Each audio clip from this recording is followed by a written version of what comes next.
Good morning to all of you. Today is the second day of your crash course. एक छोटा सा mistake नहीं है, ये डे वन जो दिख रहा है ये डे वन सही है, बिकॉज कल की क्लास में कुछ टर्म्स रह गए थे। Because it is not easy कि हम सारे टर्म्स एक साथ समझ ले, राइट? तो कुछ टर्म्स जो पेंडिंग थे, हमने कल कैपिटल के बारे में सीखा, कैपिटल क्या होता है, ड्राइंग्स क्या होता है, असेट मींस व्हाट, असेट के देखे कुछ एग्जांपल्स भी हमने प्रैक्टिकली डिस्कस किए थे। फिर non current asset, current asset, इसके अंदर डिस्कशन किया हमने, right? Tangible, intangible, then we discussed, और मैंने आपको दो टास्क भी दिए थे, liquid asset and fictitious. Liquid asset which can be converted into a very short term period, और एक बहुत अच्छा इसके लिए एक मैसेज है सर। वो मैसेज क्या है? All current assets are liquid assets, all current assets are liquid assets except two things. और वो दो चीजें क्या है सर? सर एक तो stock, because stock current asset है लेकिन लिक्विड नहीं है, क्योंकि कभी भी stock easily with in a very short term period, कहां स्टॉक बिकता है बेटा? जरा सोचिए, कौन से दुकानदार का? कोविड की बात छोड़ दीजिए, जनरली भी आप देखेंगे तो स्टॉक सारा सेल आउट नहीं होता। As well as second one is prepaid expenses, right? और फिक्टिशियस एसेट भी मैंने आपको टास्क दिया था, the asset which can not be converted into cash is known as fictitious asset, जिसे हम धीरे धीरे अपने अकाउंट से राइट ऑफ करते हैं। बेस्ट एग्जांपल आप सभी को याद है, वीवो आईपीएल मैचेस के अंदर जो आईपीएल के अंदर जो वीवो का अमाउंट था, right? Vivo spent a huge amount और धीरे धीरे उसे हम राइट ऑफ करते हैं, ठीक है? फिर हमने लायबिलिटीज पढ़ी, लेकिन लायबिलिटीज हम कंप्लीट नहीं कर पाए सर, तो आज कंप्लीट कर लेते हैं liabilities, not a big deal. क्या है sir types of liabilities? Liabilities हमने पढ़ा था, अगर बिजनेस को किसी को भी कुछ पैसा देना है, भले ऑनर को देना है भले आउटसाइडर को देना है, that is known as liability, right बच्चों? टाइप्स ऑफ लायबिलिटीज की बात करें तो देखिए, जनरली लायबिलिटीज को हम टू पार्ट्स में डिवाइड कर सकते हैं students, non current liabilities versus current liabilities. वो लायबिलिटीज जिनका पेमेंट शॉर्ट टर्म पीरियड में करना है, वो लायबिलिटीज जिनका पेमेंट शॉर्ट टर्म में करना है, जिसे हम लेस देन 1 ईयर भी कह सकते हैं, less than 1 year, that is known as current liability. और वो लायबिलिटी जिसका पेमेंट हमें लॉन्ग टर्म में करना है, लॉन्ग टर्म बोले तो more than 1 year, more than 1 year, that is known as non current liability या लॉन्ग टर्म लायबिलिटी भी बोल सकते हैं। और ये जो नॉन करंट लायबिलिटी है, इसका दी बेस्ट एग्जांपल एक ही है, दैट इज बैंक लोन। क्योंकि सर हम अगर बैंक से लोन लेते हैं तो वो लॉन्ग टर्म के लिए लेते हैं, उसका पेमेंट शॉर्ट टर्म में नहीं करते। वेयरएज अगर हम बात करें क्रेडिटर्स, आउटस्टैंडिंग एक्सपेंसेस, क्रेडिटर्स के साथ प्रीपेड एक्सपेंस आपका करंट असेट होता है, आउटस्टैंडिंग एक्सपेंस आपकी करंट लायबिलिटी होती है।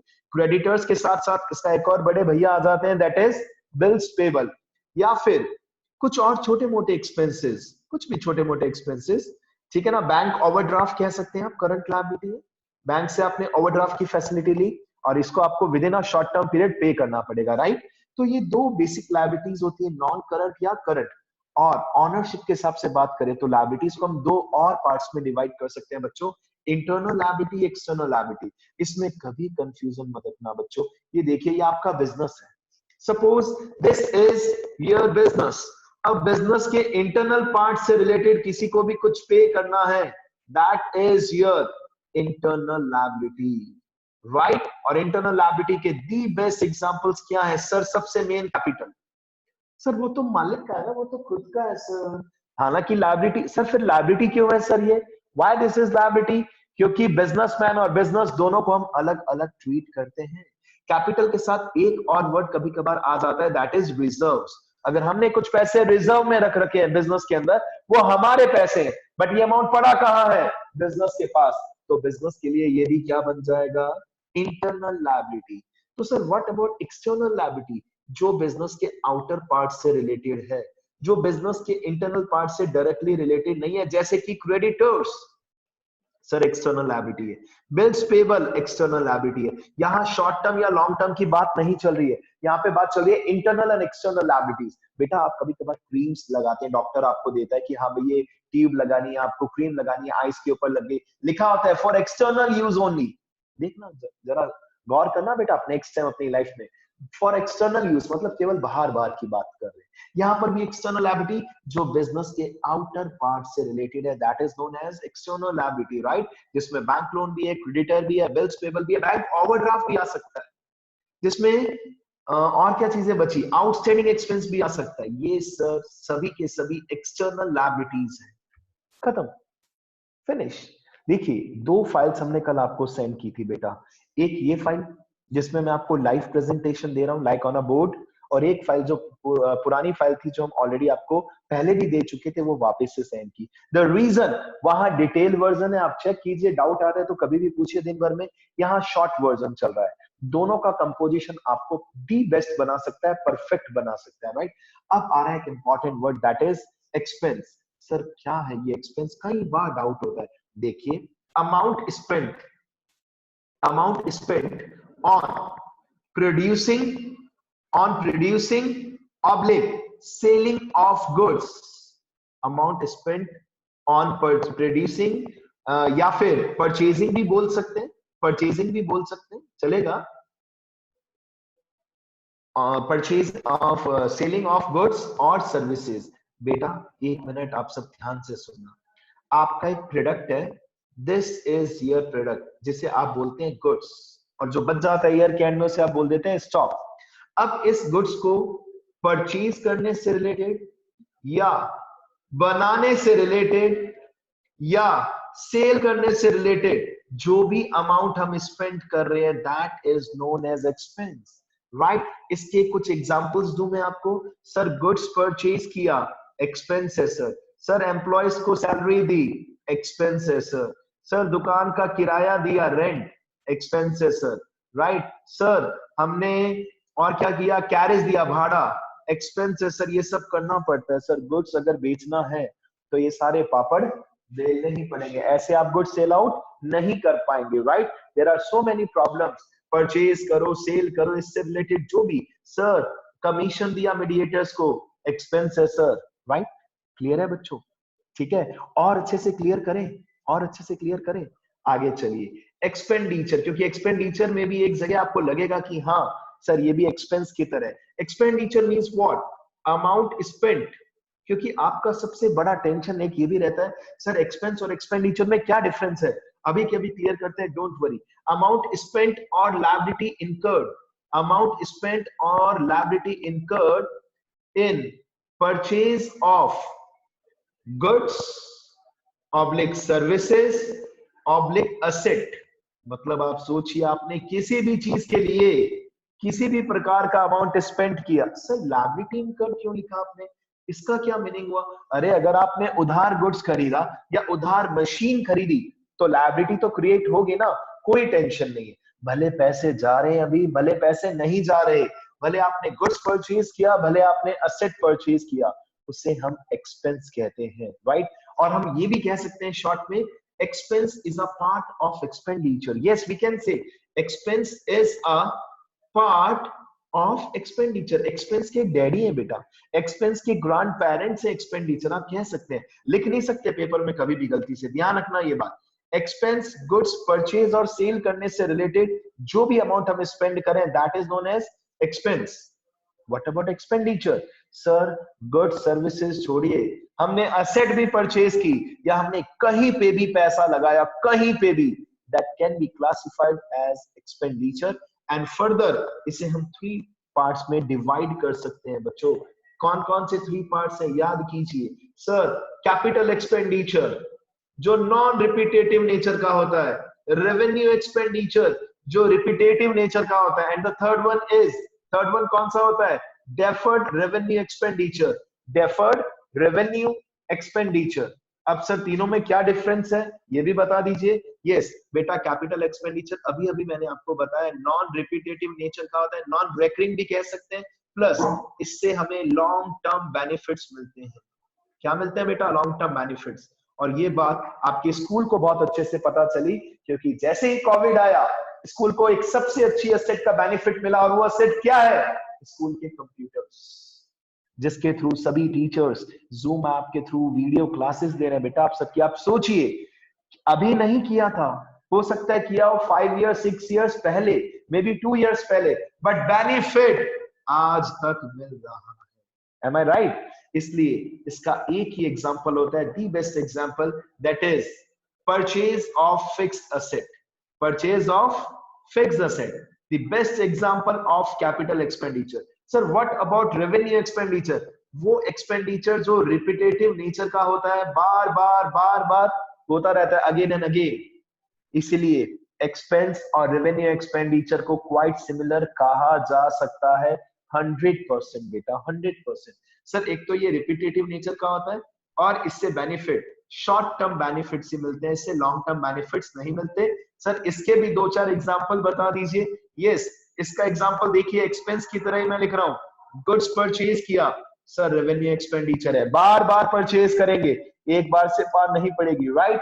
या फिर सैलरी पे की, चलेगा सर, रेवेन्यू एक्सपेंडिचर है।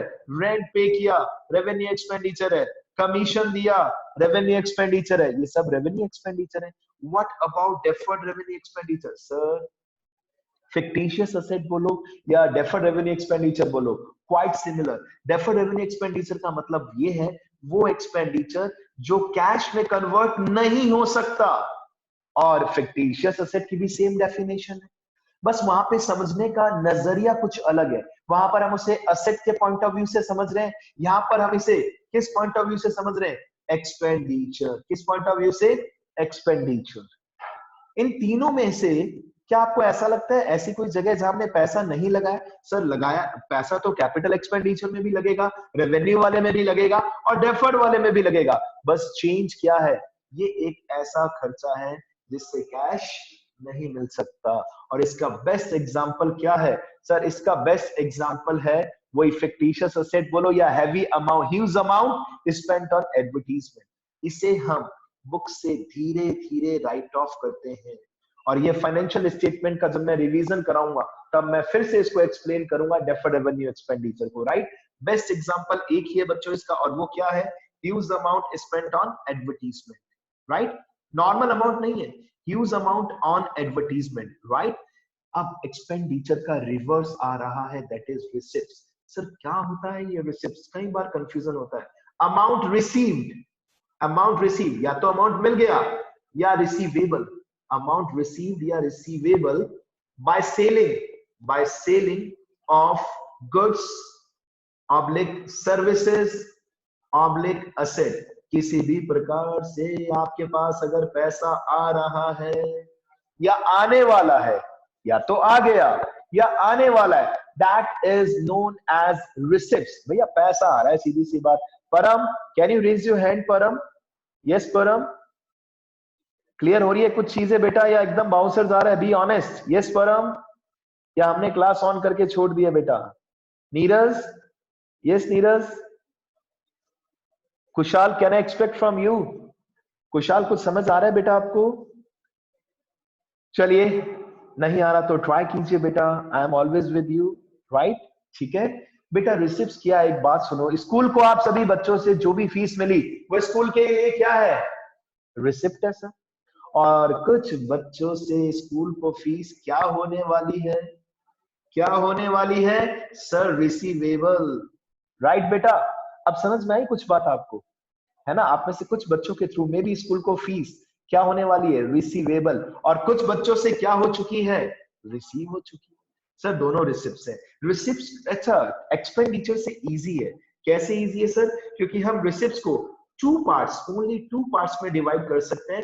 Number 1 is capital receipts and number 2 is revenue receipts. यहाँ पर कोई डेफर्ड वाला हिसाब किताब नहीं है। सर कैपिटल रिसिप्ट वो है जो लॉन्ग टर्म में एक बार ही मिलती है, राइट। कैपिटल रिसिप्ट जो लॉन्ग टर्म में एक बार ही होती है, that is known as capital receipt. और इसकी केवल 2 कैटेगरीज हो सकती है। पहले तो मैं वर्ड लिखता हूं, सर ये नॉन रिपीटेटिव नेचर की होती है, वेराज रेवेन्यू रिसिप्ट रिपीटेटिव नेचर की होती है सर, राइट बच्चों। कैपिटल रिसिप्ट की 2 ही हरकतें हो सकती है, केवल 2 तरीके से कैपिटल रिसिप्ट जनरेट हो सकता है। Number 1 sir, increase in liability, increase in liability. Sir वो कैसे? आपने बैंक से लोन ले लिया, आपने बैंक से क्या ले लिया बच्चों? लोन। तो लॉन्ग टर्म के लिए लोगे, बार बार तो नहीं लेंगे। क्या आप में से किसी बच्चे के पेरेंट्स ऐसा करते हैं क्या कि बेटा चल लोन लेने चलते हैं, आज एसबीआई से चलते हैं, कल आईसीआईसी के पास चलेंगे, परसों एक्सिस बैंक के पास चलेंगे? नहीं सर, ये लोन लॉन्ग टर्म में एक बार लिया जाता है। दैट्स व्हाई से हम कौन सी कैटेगरी में डालते हैं? Capital receipt. या फिर number 2, decrease in fixed asset, decrease in fixed asset, यानी कि अगर आपकी फिक्स असेट डिक्रीज हो रही है यानी कि सेल आउट कर रहे हैं आप बेटा, सेल आउट कर रहे हैं आप। जरा सोचिए, सेल ऑफ बिल्डिंग, अगर पुरानी बिल्डिंग थी, पुरानी मशीन थी, आपने इसको सेल आउट कर दिया, आपने इसको क्या कर दिया, सेल आउट कर दिया। सर ये कैपिटल रिसिप्ट है, ये काम हम बार बार नहीं करेंगे।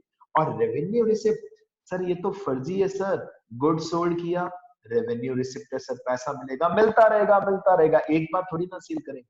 कभी कमीशन रिसीव हो गया, सर रेवेन्यू रिसिप्ट है, एक्सेट्रा, खत्म। तो कैपिटल रिसिप्ट से रेवेन्यू रिसिप्ट काफी इजी है, क्योंकि रेवेन्यू रिसिप्ट चलता रहता है। अब स्कूल के पास आपकी जो फीस आ रही है वो 100% कौन सी कैटेगरी में आएगी, रेवेन्यू रिसिप्ट। अब सबसे इंपॉर्टेंट एक टर्म आ रहा है बेटा, इनकम। इनकम को हिंदी में नॉर्मल लैंग्वेज में हम कमाइयां कह सकते हैं, our overall profit, how much profit we have earn. जो आप जीपीएनपी पढ़ते हैं, ग्रॉस प्रॉफिट, नेट प्रॉफिट, अरे फाइनली नेट प्रॉफिट को आप इनकम भी तो कह सकते हैं, राइट। अब देखिए इसकी definition, selling of goods, selling of goods above cost, selling of goods above cost is known as profit, is known as profit, जिसे आप इनकम भी कह सकते हैं, इसे इनकम भी कह सकते हैं। इसको बेस्ट समझना है तो इसका एक फॉर्मुलेशन है, वो फॉर्मुलेशन याद कर लीजिए, बहुत ही इजी है और रियलिस्टिक भी है, रियल लाइफ से कनेक्टेड भी, और आपको याद रहना भी चाहिए। सर हमने जितना भी रेवेन्यू जनरेट किया, सर रेवेन्यू का क्या मतलब हुआ, revenue means what, sir goods बेच के हमें जो भी पैसा मिलता है उसे हम रेवेन्यू बोलते हैं सर, टर्नओवर कह सकते हो। आप में से बहुत से बच्चे बिजनेस फैमिली से हैं, आपने पूरे साल भर में आपके पेरेंट्स ने जितना भी गुड्स सोल्ड किया, डजंट मैटर कैश पूरा मिला नहीं मिला, कोई मैटर नहीं करता, जितना भी गुड्स सोल्ड किया वो सब रेवेन्यू है, वो सब क्या है बच्चों, रेवेन्यू है। अगर इसमें से हम एक्सपेंसेस को लेस कर दें, हमें क्या पता चल जाएगा, इनकम। आइए एक एग्जांपल, और ये एग्जांपल इस टाइप का आपके नोट्स में भी है, वहां पे सॉल्व है, ये एक और डिफरेंट अनसॉल्व है। गुड्स कॉस्टिंग 80,000, गुड्स जिसकी कॉस्ट 80,000, सोल्ड कितने में किया, 1 लाख। वाओ सर, 80,000 का गुड्स 1 लाख में सोल्ड कर दिया, भले कैश मिला नहीं मिला, भले क्रेडिट सेल है, डजंट मैटर। यहां पर एक्सपेंस की अमाउंट कितनी होगी सर, 80,000। एक्सपेंस की अमाउंट कितनी होगी बच्चों, 80,000। रेवेन्यू कितना जनरेट हुआ सर, रेवेन्यू जनरेट हुआ है 1 लाख रुपीज। तो इनकम कितना होगा, इनकम जरा सोचिए, what will be the amount, मिला नहीं मिला students, income will be 20,000। Doesn't matter cash अभी पूरा रिसीव हुआ नहीं हुआ, कोई टेंशन नहीं है। सर इनकम निकालने का सबसे बेस्ट टेक्निक क्या है, जितना भी रेवेन्यू हमने जनरेट किया पूरे साल भर में, टर्नओवर के थ्रू, राइट। आपको बेटा 12th क्लास में सेल्स का नाम सेल्स भी नहीं दिखेगा, रेवेन्यू फ्रॉम ऑपरेशंस दिखेगा, कि आपने जो बिजनेस ऑपरेशंस किए उसके थ्रू आपने कितना रेवेन्यू जनरेट किया, वेरी सिंपल। और रेवेन्यू में से अगर अपने एक्सपेंसेस को आप माइनस कर दें तो हमें क्या पता चल जाएगा, फिनिश। एक इंपॉर्टेंट टॉपिक और बचा है लास्ट, प्रॉफिट वर्सेस गेन, जल्दी से इसको कंप्लीट करते हैं। सर प्रॉफिट की बात करें, ये रेगुलर इन नेचर है। सर क्या मतलब, सर क्या मतलब regular in nature means what, profit हमेशा हमें जनरली होता ही। अभी देखिए कोविड की बात छोड़ दीजिए, अदरवाइज बिजनेसमैन क्या जनरेट करता है हर साल, sir profit, sir profit, simple. Then what about gain, sir ये इररेगुलर है। सर कैसे इररेगुलर है, जैसे आप में से कुछ बच्चों ने मे बी पबजी में पैसा लगाया या सट्टे में पैसा लगाया, मैचेस है जी, कई बच्चे लगाते हैं, राइट। तो आपको अगर आपका बेनिफिट हुआ तो वो प्रॉफिट नहीं है, वो गेन है बच्चों, क्योंकि वो रेगुलर नेचर की इनकम नहीं है, वो इररेगुलर नेचर का है, राइट बेटा।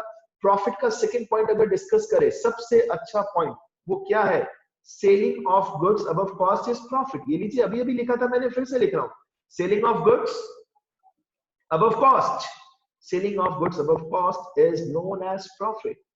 सर यही तो होता है, बिजनेसमैन यही तो करता है हर साल, गुड्स सेल करता है और कॉस्ट से ऊपर के प्राइस में सेल करता है, उसे प्रॉफिट बोल देते हैं sir, right. What about gain, sir ये तो सर इररेगुलर है, कभी होगा या नहीं होगा, इसके तो सीधा एग्जांपल्स पे बात कर सकते हैं, जैसे कि लॉटरी विनिंग।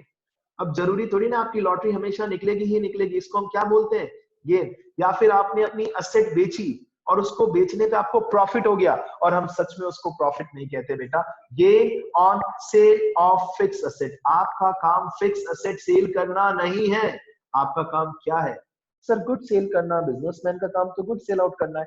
बट सपोज आपकी फिक्स एसेट पुरानी हो गई, अब आपको लग रहा है इसकी इफेक्टिवनेस खत्म, तो आपने सोचा इसको सेल आउट कर देते हैं, और सेल करोगे तो जनरली पुरानी चीज लॉस में जाती है, बट आपने किसी को मामू बना दिया और जो उसका वैल्यू था उससे ज्यादा में टिका दिया, that is known as gain. वो सच में प्रॉफिट नहीं है, भले बुक्स में कई बार आपको profit on sale of asset दिखेगा, वो सच में गेन है बेटा, राइट। या फिर एक और एग्जांपल लूं, interest received on investment, interest received on investment, sir ये क्या चीज है।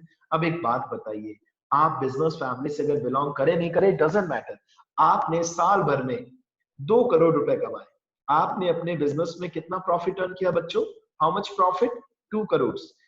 क्या आप उसमें से कर सकते हैं ना कि 50 लाख रुपीस आपने क्या किए, 50 लाख रुपए, सर 50 लाख हमने इन्वेस्ट कर दिए, हमने 50 लाख बैंक में डिपॉजिट कर दिए या कहीं पे भी इन्वेस्ट कर दिए, और इन्वेस्ट किए तो उसके ऊपर हमें क्या मिल सकता है, सर इंटरेस्ट मिल सकता है।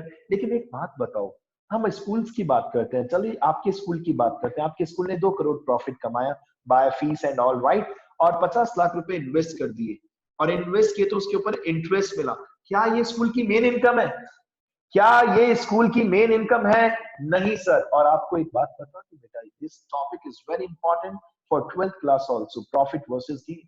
सर प्रॉफिट में तो कुछ बचा ही नहीं, सपोज हमने गुड्स सोल्ड किया, उसकी कॉस्ट थी 2 लाख रुपीस, हमने उसको सेल किया, सेलिंग प्राइस सपोज 2,40,000 रुपीस। अब सर जो भी हमारा डिफरेंस आ रहा है, selling price minus cost price, that will be considered as profit, and that will be how much, sir 40,000, 240 minus 2 lakh, 40,000, finish. आपका फर्स्ट जो क्लास था इसके मैक्सिमम टर्म्स हम कर चुके हैं, फिर भी अगर कोई एक टर्म रह जाता है तो आप बाद में हमसे डिस्कस कर सकते हैं। क्रेडिटर्स वर्सेस वीपी, आपको ध्यान होना चाहिए, क्रेडिटर्स में वर्बल एग्रीमेंट होता है, रिटन कमिटमेंट नहीं होता। बिल्स पेबल में कोर्ट के स्टाम्प पेपर के ऊपर आपके साथ कार्रवाई की जाती है बेटा। अगर आप गुड्स परचेज कर रहे हैं, क्रेडिटर को आपके ऊपर थोड़ा डाउट है, तो वही स्टाम्प पेपर पे आपसे रिटर्न में गारंटी लेगा, और फिक्स डेट के बाद आपको पेमेंट करना होगा, फिक्स डेट। और यहाँ पर फिक्स डेट नहीं है, no fix date. Is it right, is it okay students. तो वेलकम है आपका डे 2 की प्रैक्टिकल फाइल में, जहां हम रेंडमली क्वेश्चंस कंप्लीट करने वाले हैं। डेफिनेटली हम 51 के 51 क्वेश्चंस, जिन बच्चों ने लेट ज्वाइन किया मैं बता दूं, इस फाइल में 51 क्वेश्चंस है। इसके बाद क्या बचेगा बेटा, सारे ऑब्जेक्टिव, ठीक है। 51 question is not a small deal. चलिए कुछ रेंडमली क्वेश्चंस करते हैं, बाकी जो रह जाए that will be your responsibility, I will also provide you the solutions, right बच्चों। बिफोर वी प्रोसीडिंग फर्दर, एक फिर से डाउट आ रहा है बच्चों, difference between expense and expenditure. पहली बात, ये जो बोल रहा हूँ ये पेपर में नहीं लिखने की। एक्सपेंस छोटा बच्चा है और उसकी ग्रांड पेरेंट्स कौन है, grandfather. Expenditure, expenditure, right sir, ऐसा कैसे कह सकते हैं आप, बिकॉज एक्सपेंस केवल एक ही चीज के ऊपर फोकस कर रहा है, और वो फोकस किसके ऊपर कर रहा है, गुड्स परचेज करना या सेल करने से रिलेटेड। कहीं पे भी अगर हम अमाउंट स्पेंड कर रहे हैं, गुड्स परचेज करना या सेल करना, ध्यान से सुनना मेरे वर्ड्स, गुड्स परचेज करना या सेल करना, लिमिटेशन आ गया, लिमिटेशन। और बेटा पूरे साल भर, एक बात सुनो, स्कूल की बात करें, कितने सारे एक्सपेंसेस कर रहा है, इंटरनेट पे एक्सपेंस कर रहे हैं, डिप्रिसिएशन लगा रहे हैं, फिक्स एसेट पे डिप्रिसिएशन लग रहा है, वो भी एक एक्सपेंस है बेटा, राइट। ये सभी एक्सपेंसेस है। एम्प्लॉयज की सैलरीज, पियोन को जो वेजेस दे रहे हैं, जो भी अमाउंट हम पे कर रहे हैं, ये सब क्या है, बिजली पानी का बिल, ये सब क्या एक्सपेंस। सर अगर रेवेन्यू जनरेट करना है तो एक्सपेंस करना कंपलसरी है। और एक्सपेंडिचर किसी भी प्रकार का अमाउंट स्पेंड कर रहे हैं, किसी भी प्रकार का, मे बी गुड्स परचेज करने के लिए, मे बी सर्विसेज के लिए, may be fix asset purchase करने के लिए। फिक्स असेट, जरा सोचिए बेटा, फिक्स असेट, जबकि फिक्स असेट जैसा कुछ भी एक्सपेंस में नहीं, तो हम कह सकते हैं expense is also a part of expenditure. लेकिन एक्सपेंडिचर ब्रॉडर है, ब्रॉडर से इसमें कंसीडर होता है बेटा। दैट्स व्हाई हमने इसको 3 पार्ट्स में डिवाइड किया। Number 1, capital expenditure. सर अगर फिक्स असेट परचेज की, ठीक है, या कोई कैपिटल एक्सपेंडिचर किया, बिल्डिंग बनी हुई थी, जैसे आपके स्कूल की बात करें, पीछे एक और बिल्डिंग बन रही है, वो कैपिटल एक्सपेंडिचर है, राइट बेटा। या फिर अगर हम बात करें दूसरा एक्सपेंडिचर, जिसे हम क्या बोलते हैं, रेवेन्यू एक्सपेंडिचर, वो खर्चा जो होता ही रहता है। तभी तो हम एक्सपेंस और revenue expenditure quite similar, quite similar बेटा। और third one is deferred revenue expenditure. तो इसलिए तो हम कहते हैं कि एक्सपेंसेस के दादाजी कौन है? एक्सपेंडिचर है, सीधी सी बात है, राइट। और बेटा डिटेल वर्जन देखना है तो प्लीज कल वाली फाइल एक बार फिर से चेक कीजिए ताकि हम और ज्यादा क्वेश्चंस कर सके और कुछ प्रैक्टिकल क्वेश्चन में भी आपको डिफरेंस मिल जाएंगे। सो वेलकम है आप सभी का प्रैक्टिकल क्वेश्चंस में। रैंडमली कहीं से भी क्वेश्चंस पिक करते हैं, जो रह जाए वो आपकी रिस्पॉन्सिबिलिटी है, राइट बच्चों। Number 1, purchase refer to the purchase of, purchase account refers to the purchase of. क्या स्टेशनरी, क्या गुड्स फॉर रीसेल, क्या asset for factory? None of these. The correct answer will be goods for resale. आप purchase क्यों करते हैं goods? ताकि resale करने के लिए, इसलिए तो हम गुड्स परचेज करते हैं, right. Accounts receivable, accounts receivable are considered as current asset, income, fixed asset, deferred receipts। बोलिए, सोचिए, जल्दी से सोचिए सर। 100% इसका आंसर होगा अकाउंट रिसीवेबल, जिसे हम शॉर्ट में डेटर्स प्लस बिल्स रिसीवेबल भी कह सकते हैं, ट्रेड रिसीवेबल भी कहते हैं इसको, जहां से हमें पैसे रिसीव होने वाले हैं। Sir the correct answer will B current asset. ये आपकी करंट असेट है, सिंपल सी बात है, ये हमारी करंट असेट है स्टूडेंट्स। ये डेफर्ड रिसिप्ट कहां से आ गई सर? इनकम तो है ही नहीं, फिक्स असेट तो है ही। Next next next, current asset minus current liabilities equal to. मैं वेट करूंगा, क्या आप में से कोई बताना चाहेगा? A B C D. Yes, what should be the answer? Question number 49। Yes Manish, very good. Yes Manish. Sir option है working capital. 100% correct answer. And एक और इंस्ट्रक्शन मैं आप सभी को दे रहा हूं, मैं अनम्यूट फैसिलिटी आप सबको दे रहा हूं, बट प्लीज पहले रेज हैंड करना अगर टाइम होगा तो ही, क्योंकि हमें क्वेश्चंस बहुत सारे करने हैं बेटा। Winning a court case is an example of, winning a court case is an example of profit, income, gain, revenue. Yes yes Raghav, yes Raghav, gain. 100% correct answer. अच्छा जी, ये बातें चल रही है भाई हमारे बच्चों की। चलिए एक काम करते हैं, हम क्वेश्चन नंबर 39 में आते हैं। Question number 39, buying a machine of 10 lakh rupees, comma को मत कंसीडर करना। Buying a machine of 10 lakh for a business is a capital expenditure, while buying of a calculator for business is, yes, revenue expenditure. Revenue. बेटा इससे पहले कि मैं unmute mode में सबको करूं, एक छोटा सा इंस्ट्रक्शन है, raise your hand first before you speak, right, ताकि एक कॉमन इक्वालिटी रहे, राइट बेटा। चलिए 36 नंबर क्वेश्चन का आंसर कौन दे रहे हैं, जल्दी से बताइए, raise your hand. Amount not recovered from trade receivable on account their insolvency. Yes Garv, yes Garv. Bad debts. Yes Lakshya, bad debts। 100% correct answer, 100% correct answer। very good, very good, very good, right, बिल्कुल correct. चलिए next, monetary benefit. अब ये नया बच्चा hand raise करना, भाई down कर लो, hand raise down कर लो जल्दी से। Monetary benefit receive from sale of non current asset is called, please raise your hand. Yes Priya, yes Priya. Gain. 100% correct answer. देखिए इक्वालिटी रहनी चाहिए।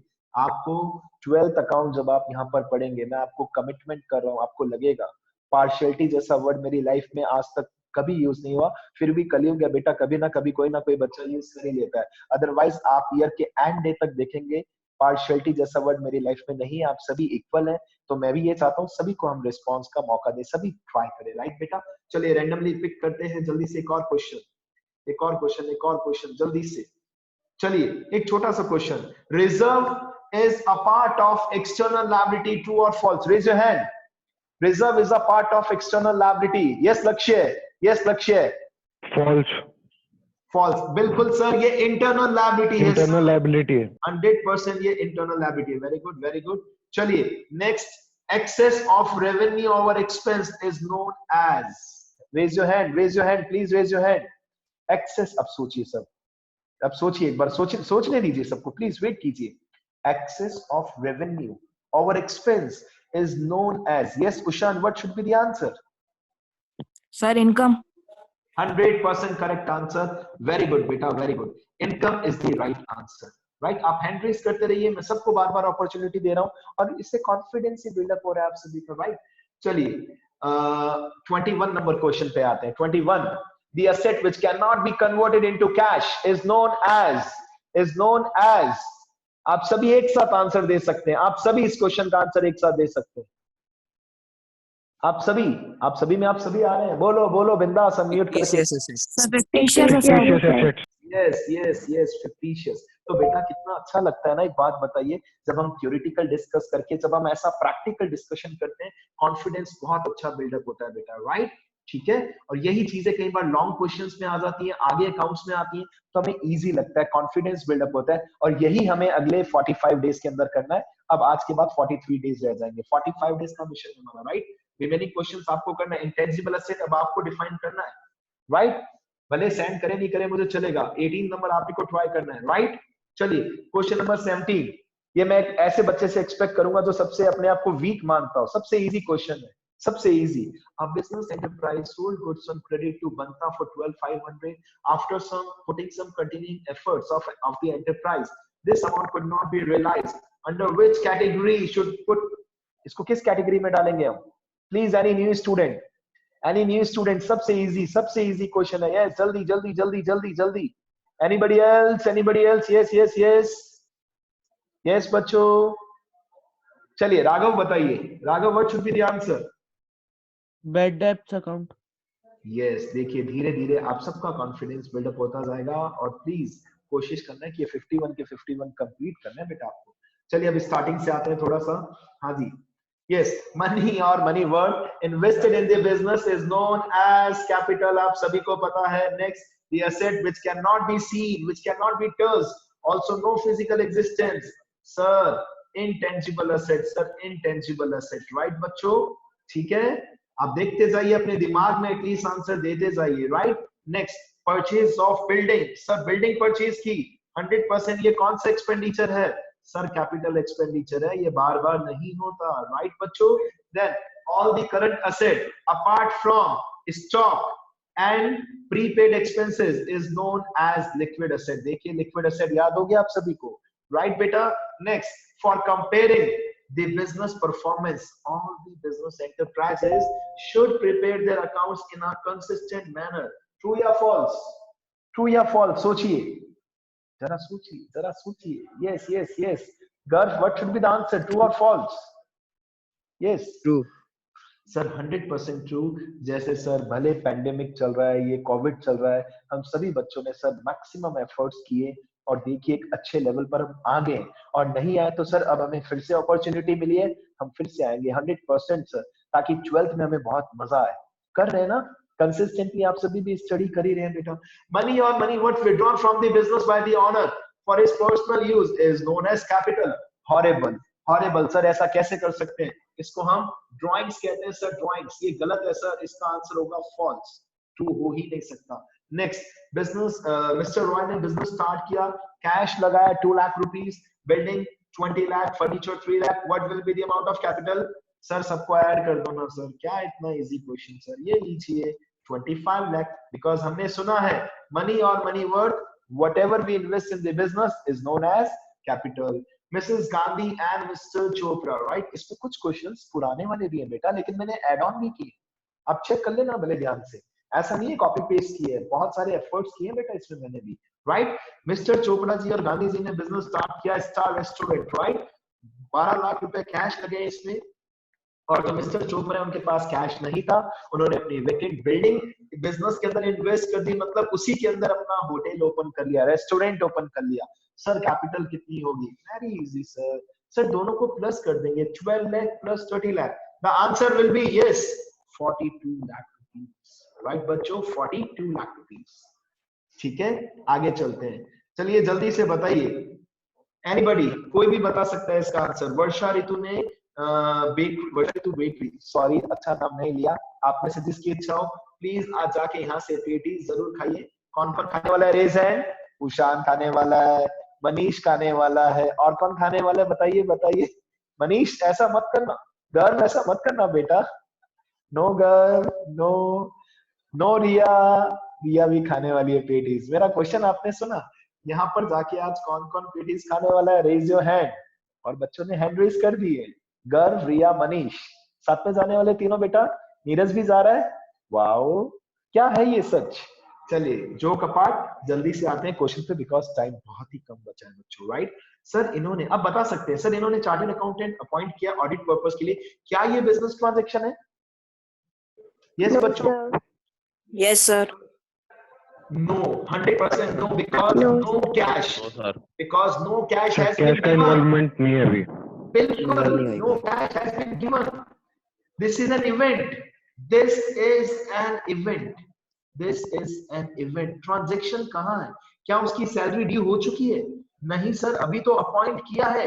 This is not transaction, this is 100% event. तो remaining questions जो बचे हैं वो आपका टास्क है बेटा, प्लीज ट्राई कीजिएगा।